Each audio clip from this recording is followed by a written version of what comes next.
Est-ce que c'était pas une tentative d'influencer le vote? Est-ce que c'est vraiment le rôle d'un journal? Le rôle d'un journal, c'est d'informer les gens afin qu'ils votent correctement. Nous avons aussi un journaliste excellent, le responsable du syndicat national des journalistes de la Voix du Nord, qui nous explique que le rôle des journaux est de faire que les gens votent correctement. Que les gens votent correctement.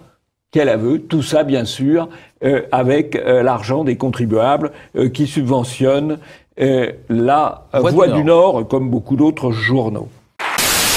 Ce qu'il faut comprendre chez Emmanuel Macron, c'est que lui, idéologiquement, il est une espèce de truc assez vide, capable de soutenir tout et son contraire. Simplement, ce qu'il a derrière lui, c'est tout simplement des forces financières qui ont envie de poursuivre un programme très précis, un programme économique.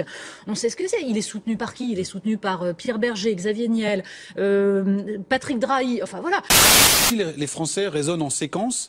Il y a 3 ans, personne ne le connaissait. Là, on a installé progressivement l'idée, ou s'est installé progressivement l'idée plus exactement, qu'il pouvait être au 2e tour et éventuellement le vainqueur de la présidentielle.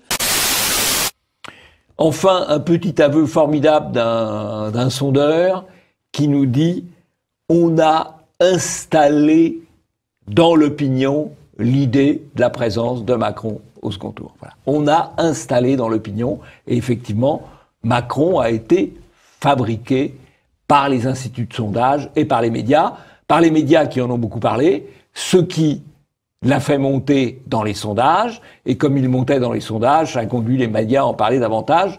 C'est ce qu'on appelle, du point de vue de Macron et de ses partisans, des médias ou de la finance, un cercle vertueux, en tout cas pour le moment.